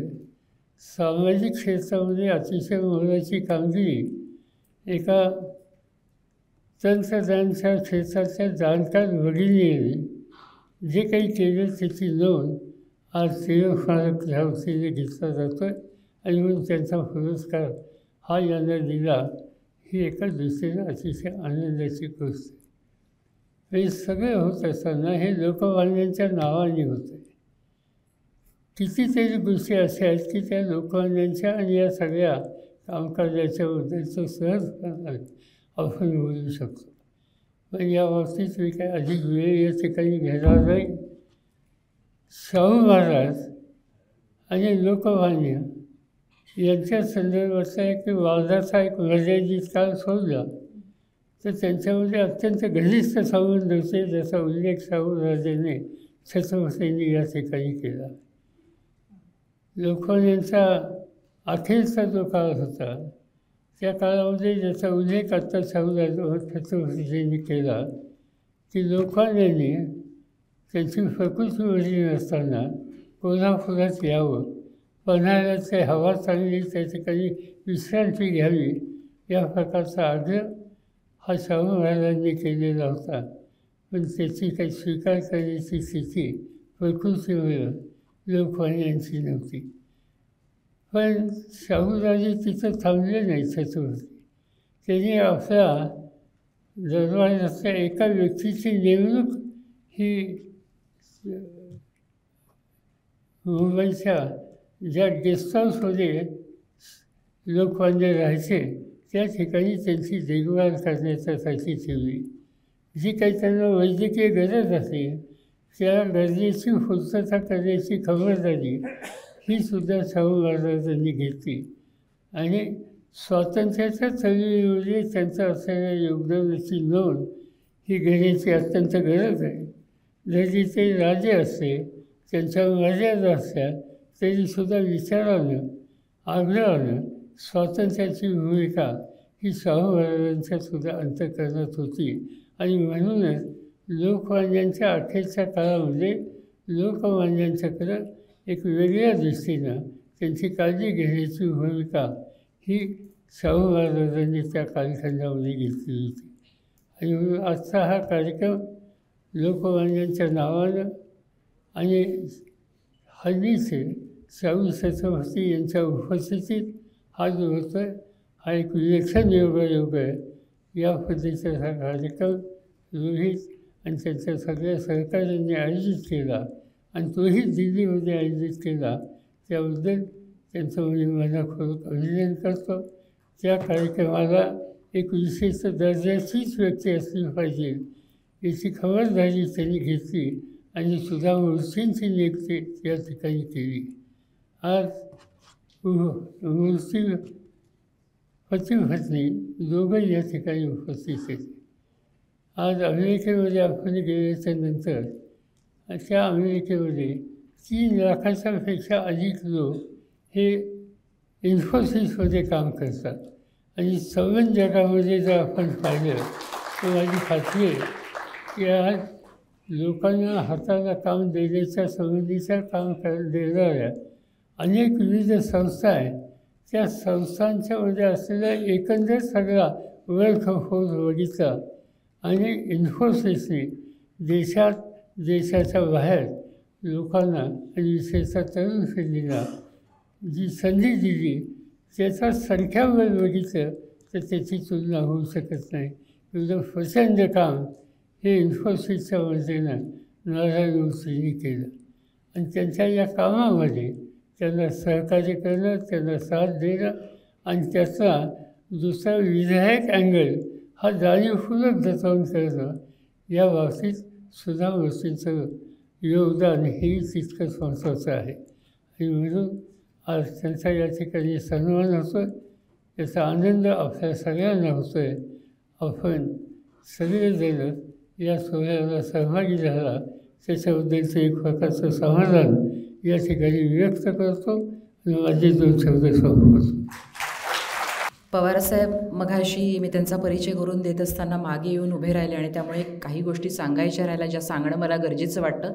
आज सुधा मूर्तींना दिल्लीमध्ये पुरस्कार दिला जात आहे आणि एक प्रसंग मला इथे सांगावासा वाटतो की शरद पवारसाहेबांची दूरदृष्टी आणि पुरोगामी भूमिका त्या प्रसंगातून दिसेल की दिल्लीमध्ये बऱ्याच वर्षांपूर्वी महिला मोर्चा घेऊन आल्या होत्या आणि त्या महिलांनी अचानकच ठरवलं की आपण हरिद्वारला जायचं आणि ती बस ट्रेस होईना आणि मग शरद पवारसाहेबांना फोन गेला. पवारसाहेब रात्री स्वतः निजामुद्दीन पोलीस स्टेशनला गेले आणि मग लक्षात आलं की ती बस घेऊन त्या हरिद्वारला गेल्या, महिला सुखरूप आहेत. पत्रकार आले, पत्रकारांनी विचारलं की ही बातमी करू का? पवारसाहेब म्हणाले की जरूर बातमी कर, तुझी बातमी चांगली चालेल, पण एक लक्षात घे की त्यानंतर त्या महिलांना त्यांचे नवरे कधीही पाठवणार नाही, त्यामुळे बातमी करू नको. संरक्षण मंत्री असताना सैन्यामध्ये स्त्रियांना आणावं हा पहिला ठराव शरद पवार साहेबांनी केला. मी फक्त एवढंच म्हणेन पवारसाहेबांबद्दल की 6 दशकांच्या अत्यंत सक्रिय राजकीय कारकिर्दीनंतर ते जराही थकलेले जाणवत नाहीत आणि मधल्या काळात घडलेले सगळे प्रसंग आपल्याला माहिती आहेत. तर त्यांच्यासाठी रंजिश या शब्दाचा अर्थ आहे शत्रू. किसी रंजिश को हवा दो कि मैं जिंदा हूँ अभी या ताकदीने आजही ते विरोधकांना आव्हान देत सत्यशोधक पुरोगामी विचारांची मशाल घेऊन उभे आहेत. यानंतर आजच्या सत्कार मूर्ती आणि इन्फोसिसच्या पहिल्या एंजल इन्व्हेस्टर ज्यांनी 10,000 रुपये नारायण मूर्ती सरांना दिले होते, जो किस्सा सगळ्यांना माहिती आहे, त्याचा मी परत उल्लेख करणार नाही. त्या माननीय सुधा मूर्तींना विनंती करते त्यांनी आपल्या सत्काराला उत्तर द्या. दीपक टिळकजी आणि ज्युनियर टिळक्स ऑल ऑफ दम. माझा मराठी आहे ते कोल्हापुरी मराठी आहे. शाहू महाराजांना खूप आनंद वाटत असेल, त्यांच्या गावची आहे मी. माझे वडील डॉक्टर होते कोल्हापूरला, नंतर कुरंदवाड, जयसिंगपूर, सांगली दॅट एरिया. नंतर 1956 काले आम्ही मूलतः कर्नाटकाचे आहे म्हणून आम्ही कर्नाटकाला गेले, धारवाडकडे. त्यामुळे माझं प्रथम शिक्षण मी मराठीमध्ये शिकलेले आहे. 2-3 इयत्ता, नंतर कानडी, नंतर आता परिपूर्ण कानडी झालं. मी केव्हाही म्हणते मी माझं बोलणं कानडी परंतु हृदय महाराष्ट्रीयन आहे म्हणते मी.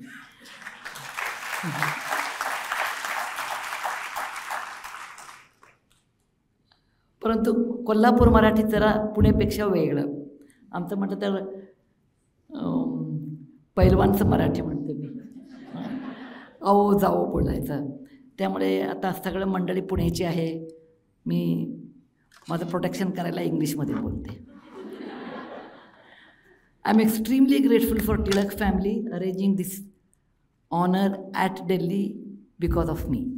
I told there is no way I can come to Pune because the session is on. If it were Saturday, I would have come. But you can't change the date. It is always 1st August. So Rohit and Deepak ji, special thanks to you that you have arranged. Probably we are the first Zodpa who get this award, I suppose. Thank you very much for giving this award. Whether I really deserve it or not, I do not know. But I always enjoy when your own people recognize you for your work. बाहेर असलेले उरलेले लोक काही देऊ शकेल, परंतु तुमचे लोक तुम्हाला आदर सन्मान केव्हा करतात तेव्हा तुम्हाला खूपच आनंद वाटतं. मला ते आनंद आज वाटत आहे. तुम्ही मला असं सासऱ्यांच्या घरी शालू दिली तर पण आईचं इचलकरंजी तर साडीच खूप आवडतं ना, तसं सारखं मला हे माहेरसारखं आहे. मी म्हणते मी कृष्णसारखं आहे म्हणते, तर कृष्णाला यशोदा पण होती, देवकी पण होती. त्यामुळे मला कानडी माझं हे देवकी माझा जन्म आहे, ते जन्मभूमी आहे आणि माझी मातृभाषा आहे.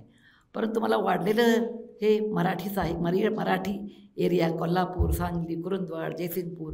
त्यामुळे मी कृष्णासारखं 2 आई आहे मला. दोनाला मी प्रेम तसंच करते, मला डिफरन्सच नाही. I want to tell you a story before I start because I'm a storyteller after all. It's my profession. I worked with sex workers for 18 long years. There's a book on that. It's not that I'm selling my book here. I just want to tell my experience. 3,000 stitches on that. 3,000 टाके म्हणून मराठीमध्ये पण आहे. And this book, is the result of my hard work for 18 years. It is one of the most difficult experience in my life. Is not marrying an unemployed Narayan Murthy, but working with all these people. I worked for 18 years and my father used to tell me, if you could change 10 people, sex workers to real life, I'd be very proud. I gave birth to a daughter who could change 10 people. When he died, I could change only 7. But in 18 years' time, I could change 3,000 of them. It would not have been possible at all without my good friend Abhay Kumar, who is from Delhi, who left everything and came and worked with me. Without mentioning his name, I cannot go further. We worked together. And all these women of middle age, old age, young age, different kind. It's a different world. They were in different villages nearby. And एकमेकांना त्यांचा संपर्कच नव्हता. So I told them, you should get together, talk to each other, because everyone used to feel they have been deceived, they have been taken advantage, and they don't have money, what they have to do, society looks down upon them. They had a lot of problems, psychologically a lot more actually.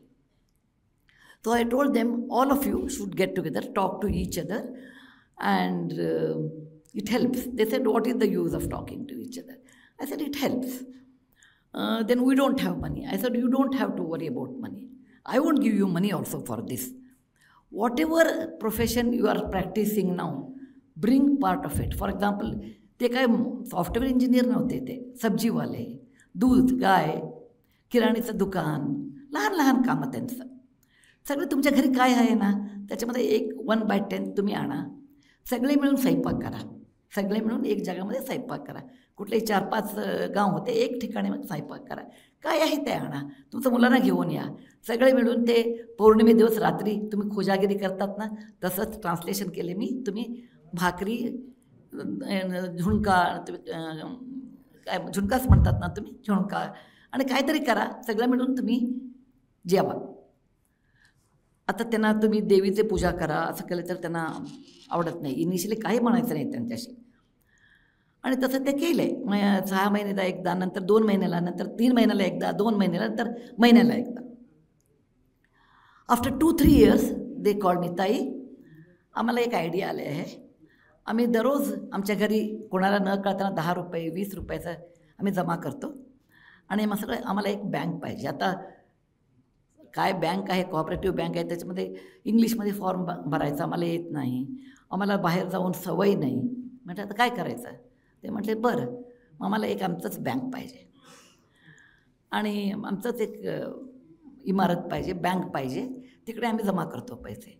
Idea चांगला होता, परंतु इमारत बांधायला पैसे पाहिजे. Normally, I never give money in real estate because real estate is always lucrative business. I don't want to deal with that. So I told them, this is the first time. I took 1 month time. I said, okay, I will give money to buy a building. Then I asked my sister Jayashree Deshpande to help me to get a coaching person for them in accounts, their own person who is a little more educated. And thus we started Devdasi, that bank. We did not give a name Devdasi. We said Mahila Punarniwas, big name, Mahila Punarniwas Yojana, ऐसा काहीतरी नाव देऊन त्यांचं bag सुरू केलं. That's the first time I broke my own rule.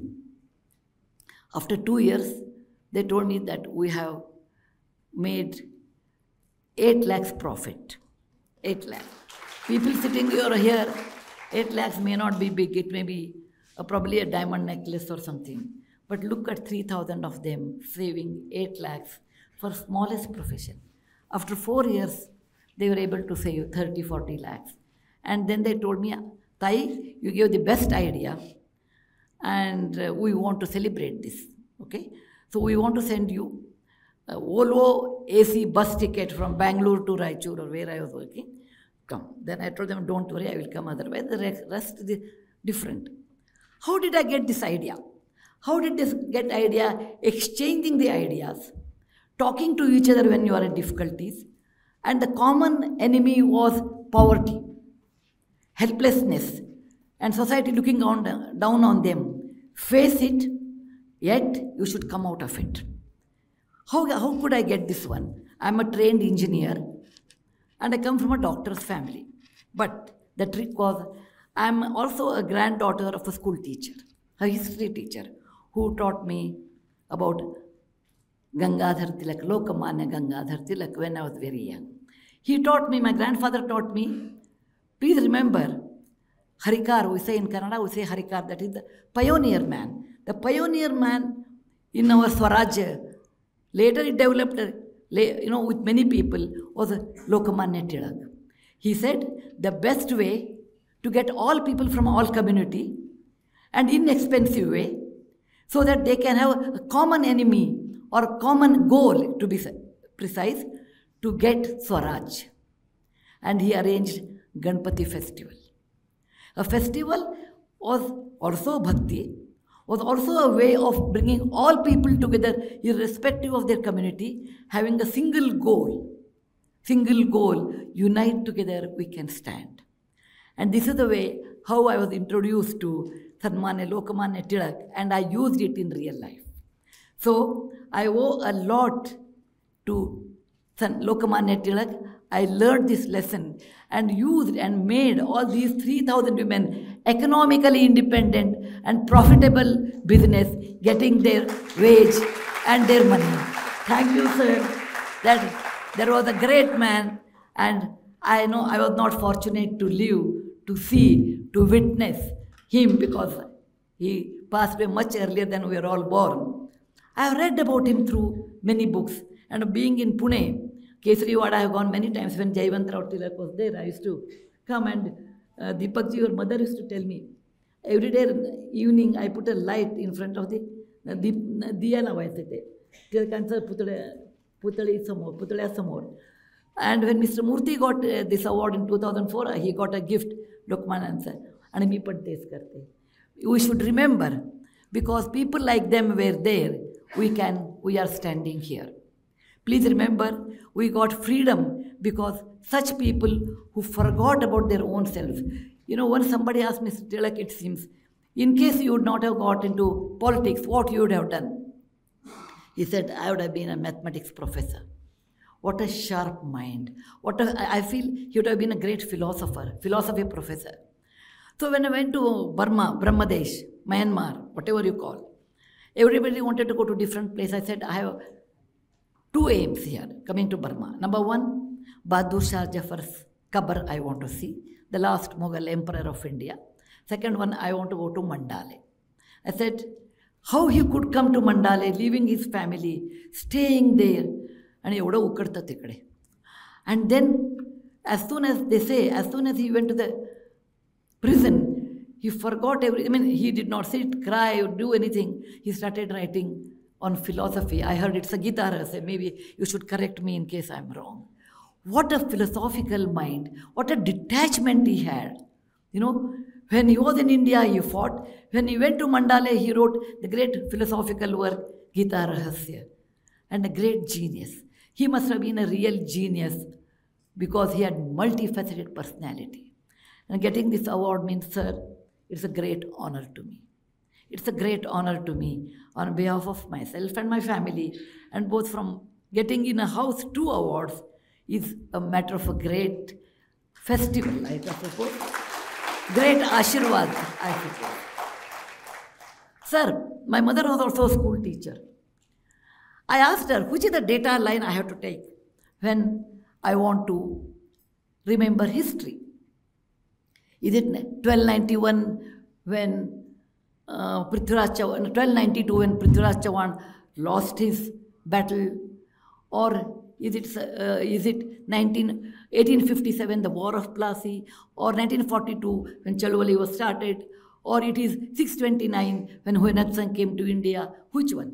She said, the best thing is to be happy and to remember the great thing is remember 1630 and 1680. 1630, the birth of Shivaji Maharaj. 1680, the unfortunate, at the age of 50, he died. She said, take this other data line and fix your history before and after. And even today, I remember 1630, 1680, from there onwards I calculate. As a child, I used to ask my mother, वाघ कुठे आहे, कुठे ठेवले नंतर, अफजल खानला मारल्यानंतर? ती म्हटले मला काय माहीत, मी नुसतं मास्तरीण आहे, मला कसं माहीत असेल? And then I went to England. You know, once I went to an exhibition. And in that, they showed 2 Wagnak on the display. And they wrote, these are the instruments Shivaji wore on his fingers and killed Afzal Khan. मी कोण असो का नसो मी बघितले नाही. आणि चक्क गर्दी होतं तिकडे. मी उद्दंड नमस्कार करून टाकले तिकडे. लोकांना वाटलं हे काय बाई असं करत आहे, काय तर झालं आहे काय तिला. नाही म्हटलं मी, हे कृतज्ञतापूर्वक, with honor, with affection, with great pride. Here is our Shivaji. Using that, he is there. I was brought up always with listening to the Shivaji story. Shiva Prabhuvina Punya in Kannada translated. Ishwari Sutra, all about Shivaji. So, Maharaj, आज आपण नाही म्हणायचं. मला बरोबर शब्द येत नाही मराठीमध्ये आणि तेवढं प्रभुत्व नाही आहे. त्यामुळे आपण आज नाही म्हणायचं नाही. मी तुम्हाला नमस्कार करते. का म्हटले तर तुम्ही शिवाजी वंशस्थ आहे. तुमचे your forefather Shivaji was there, and because of that we could all live and talk to each other like this. Your family has done a great service to all of us down south, and your ancestor Rajaram Maharaji came to Karnataka with Chennamma's court. So we have been associated with you physically near, mentally near. So we can't do Namaskar to Shivaji. He has passed away in 1680. On our behalf, on behalf of myself and my family, I want to touch your feet. Don't say no. It hurts me.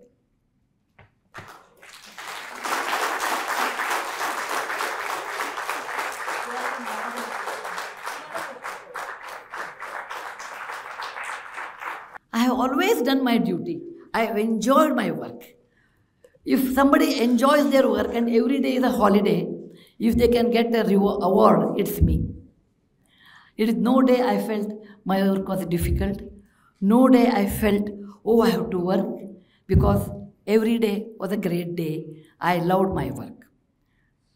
I also appreciate Lokmanya Tilak's wife, because I know when her husband is on a big mission, and in those days she did not have money. Was it Tapabai or Satyabhama? Satyabhama. But she had a nickname, I remember. I vaguely remember when I was in Pune, somebody said Tapabai or something like that. I'm not sure about it. 50 वर्ष पूर्वीचं माझं आठवण आता काय आहे. म्हातारी झालेलं आठवण पण नसेल ते. बरं, I really appreciate her. Lokmanya did not have great asset. आस्ती नव्हतं, एस्टेट नव्हतं, पैसे नव्हतं, आरोग्य बिघडलेलं आरोग्य, त्यांना डायबेटिक झाले असं म्हणतात, कोणी म्हटलं तर हायपरटेन्शन झाले असेल, ट्रीटमेंट नाही, कष्ट, स्ट्रेस, आणि घरी मुलं बाळं, मिनिमम पैसेमध्ये राहायचं. आणि ते कसं राहिलं आहे आणि नवऱ्याला किती साथ दिले ते बघितलं तर मला हे अवॉर्डच्या आधा अवॉर्ड त्यांना जायला पाहिजे. There are many women, they have sacrifice so much and 100% believing in an husband. It is very difficult to get women like that today. बिलिव्हिंग 100% in husband's mission and taking it like part of life, like a tapaswini with the same detachment. It is not that behind every successful man there is a woman.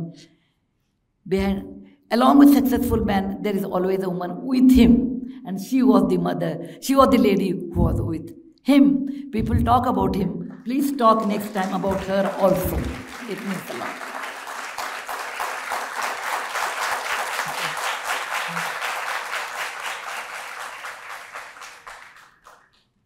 Rohit, you are very fortunate because you are born in a family where whole India looks at you. It's not easy. It's a great role. And Raunak, you are going to inherit. I wish you all the best. Remember the great lessons your forefathers have taught. And my grandchildren will look at you. That here is the Tilak's family who sacrificed so that we can live in independent India. He suffered so that we can live in a democratic India. His wife quietly underwent difficulties, swallowing all the bitterness, whatever difficulties she had, so that we can live in an India which is Swaraj, our own. All people here, Marathi Rasikano, Marathi Vachakano, Marathi बंधू आणि बहिणीनो, तुम्ही पण सगळ्यांना proud असायला पाहिजे, गर्व असायला पाहिजे. तुमचा इनहेरिटन्स काय आहे? You have a great inheritance in the state of Maharashtra. May be Agarkar, may be Jyotiba Phule, may be Lokmanya Tilak, may be Ranade Gokhale, आणि उंच माझा झोका कोणते? रमाबाई नाही, उंच माझा झोका. असं लोकांचं एवढं परंपरा आहे तुम्हाला. हे परंपरा पैसेहून घ्यायला होत नाही. नैनम छंदंत शस्त्राणी नैनम दहती पावकः. हे पैसेहून येत नाही, हे अवॉर्डहून येत नाही. हे तुमचं DNA आहे, तुमचे DNA, तुमचं महाराष्ट्राचं DNA. कोणी घ्यायला होत नाही.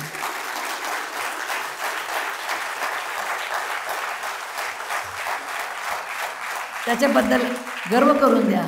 आता काय हल्ली काय आहे ना, मराठी समजतं हो, बोलायला येत नाही. आता मुली सगळं इंग्लिश मिडियम असतं की माझा मुलगाला मराठी समजतं, बोलायला येत नाही. बोलायला पण यायला पाहिजे, वाचायला पण यायला पाहिजे. हे तुमचं आद्य कर्तव्य आहे.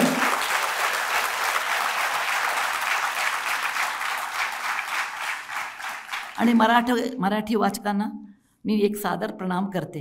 का म्हटले तर माझं 25 पुस्तकं मराठीमध्ये आहे. लोकांना वाटतं मी मराठीमध्ये लिहिले, मी बोलते परंतु लिहायला येत नाही मला, आणि वाचायला येतं परंतु खूप मुश्किल. आता शब्द जोडून व्हायचं मुश्किल होतं. आता इंग्लिशमध्ये द्या म्हणते मी.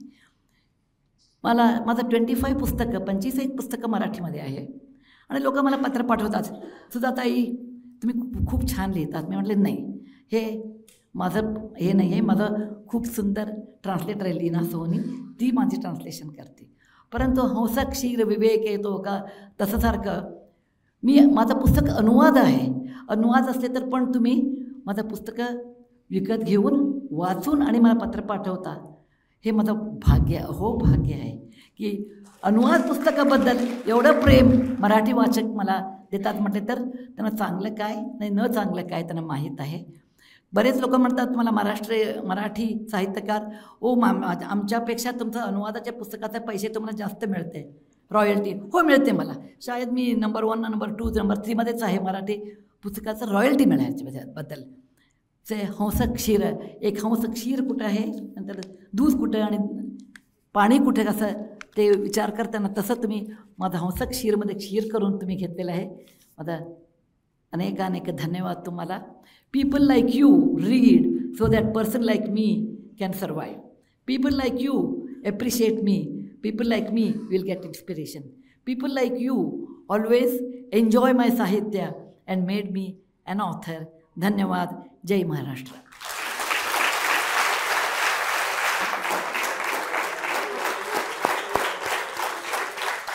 विलक्षण साधेपणा हे सुधाताईंचं वैशिष्ट्य आहे आणि इंग्लंडमध्ये त्यांचे जावई जेव्हा इंग्लंडचे पंतप्रधान झाले होते आणि त्या गेल्या होत्या एका अधिकाऱ्याला त्यांनी सांगितलं, पत्ता विचारला त्याने, तर सुधाताई म्हणाल्या की 10 डाउनिंग स्ट्रीट.